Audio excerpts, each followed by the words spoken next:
Salut les Sagittaires et bienvenue dans cet horoscope pour le mois d'août 2021. Mon nom c'est Gabriel, je suis astrologue et ensemble, je propose qu'on regarde un petit peu comment ce mois va se dessiner pour vous spécialement.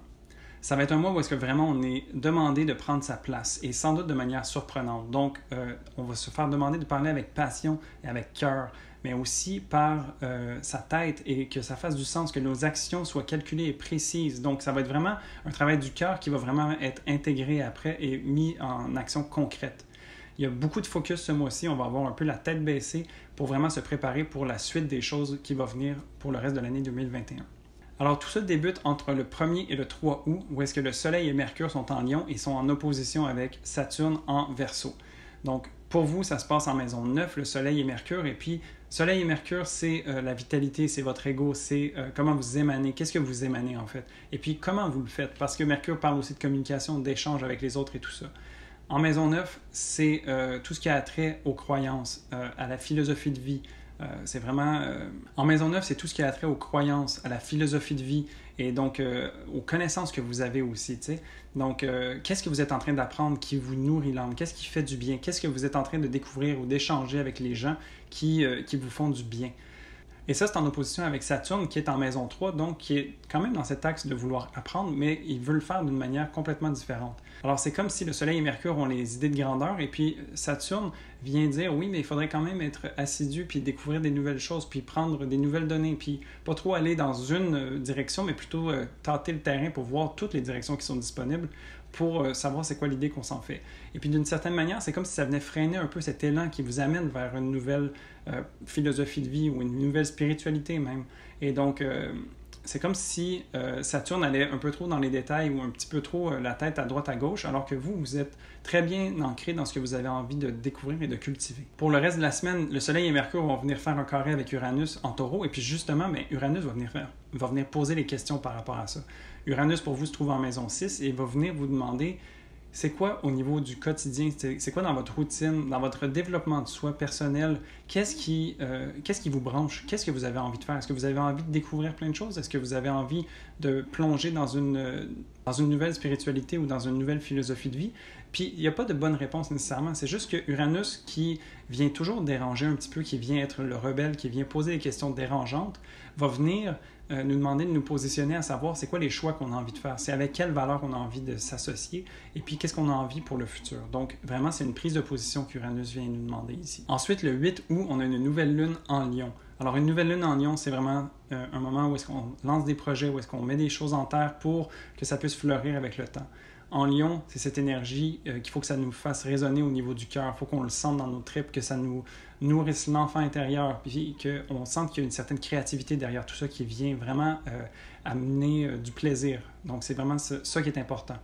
Pour vous, ça se passe en maison 9. Donc, toutes ces découvertes, cette nouvelle philosophie, spiritualité, peut-être même que ça va se manifester au niveau des voyages pour vous, mais c'est ça qui vous allume en ce moment et puis vous avez envie de pouvoir cultiver ça. Donc, je dirais peut-être que c'est intéressant de planter des graines ici qui vont peut-être fleurir plus tard, mais néanmoins, il ne faut pas négliger cet endroit-là et puis c'est l'opportunité de créer l'espace pour ça. Ensuite, du 10 au 11 août, Mercure en Lion va venir faire une opposition avec Jupiter et donc c'est vraiment le cri du cœur. Pour vous, c'est toujours en maison 9 que ça se passe pour Mercure et puis il a envie de s'exprimer, il a envie d'échanger. Ça le branche vraiment de vouloir être avec des gens qui pensent comme lui, qui découvrir cette nouvelle philosophie-là, la comprendre, l'intégrer, tout ça. Donc, c'est super important pour lui.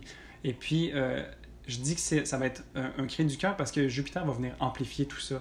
Et puis, dans cette énergie du lion, ça va venir comme mettre du gaz, en fait, sur tout ce feu-là. Et puis, ça va vouloir s'exprimer. Donc, vraiment, ça va être un moment où est-ce que vous allez émaner ça, mais à fond.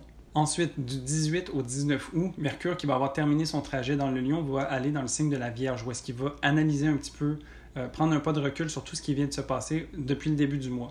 Aussi, il va rejoindre Mars, qui est une planète d'action, et qui va venir justement poser des gestes concrets par rapport aux nouvelles données qui ont été acquéries. Et puis, vraiment, c'est comme si on allait faire ce travail d'intégration. C'est un travail un petit peu plus intérieur, donc on a été très extérieur depuis le début du mois.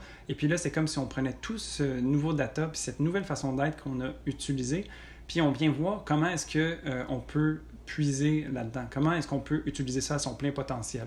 Parce que l'énergie de la Vierge aime beaucoup analyser pour pouvoir trouver parfois certaines failles ou certaines choses qui ont besoin d'être améliorées afin de les améliorer puis devenir encore meilleures. Et donc ensuite, on a le 22 août, une pleine lune en Verseau. Pour vous, ça se passe dans la maison 3. Et puis, une pleine lune, c'est un moment où est-ce qu'on expire, où est-ce qu'on laisse de la place pour que quelque chose puisse se manifester. Donc, c'est un moment où est-ce qu'on laisse aller les choses qui ne nous servent plus pour justement être plus léger puis pouvoir avancer différemment.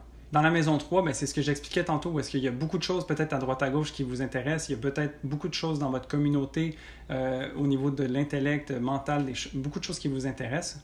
Et puis, ben, c'est peut-être de faire le tri là-dedans. Peut-être que c'est pas besoin de s'éparpiller autant, peut-être que ça serait intéressant de trouver certaines choses qui viennent alimenter justement où est-ce que votre cœur est plutôt dans cette nouvelle philosophie de vie qui s'installe et qui est proposée, et puis voir un peu comment est-ce que vous pouvez allier les deux. Pour terminer le mois, du 22 au 24, on a Vénus en balance qui vient faire un aspect de trigone avec Saturne en Verseau. Alors ici, pour moi, c'est synonyme d'engagement. Il y a vraiment comme une belle énergie qui va être pérenne dans le temps. Et puis, ben, pour vous, ça se passe entre la maison 11 et la maison 3. Donc, Vénus en maison 11, elle aime être entourée de gens. Elle aime être dans la société, de voir un peu l'impact qu'elle a sur les autres. Et donc, c'est toujours important pour vous, les groupes de personnes, les connaissances et tout ça. Et puis là, Vénus se trouve en domicile à cet endroit-là et est vraiment tournée vers l'autre d'une certaine manière. Il y a le trigone de Saturne, donc qui lui vient épauler tout ça, vient créer une structure, un endroit où est-ce qu'on peut vivre ça à son plein potentiel. Et donc, c'est de voir en fait cette nouvelle ouverture qu'on a eue avec les énergies du lion, comment est-ce qu'on les intègre et puis comment est-ce que ça vient se placer pour le futur. Donc, c'est un peu ce que je disais en début de vidéo, où est-ce que on est en train de voir comment on se prépare pour le reste de l'année. C'est comme s'il y avait eu une permission de s'exprimer davantage et puis que là, maintenant qu'on est capable de voir comment ça opère à l'intérieur de nous, comment est-ce que ça se place autour de nous, puis quel impact ça a sur les gens qui sont proches de nous, ben, c'est intéressant de voir un peu cet échiquier-là évoluer puis voir comment nous, on se positionne là-dedans. Et puis vraiment, c'est comme si on s'engageait à participer à cette nouvelle chose qui est en train d'être créée à fond de train. Et donc voilà, ça fait le tour du mois d'août pour vous. Je vous souhaite un très beau mois et je vous dis à dans un mois pour le prochain horoscope. Salut!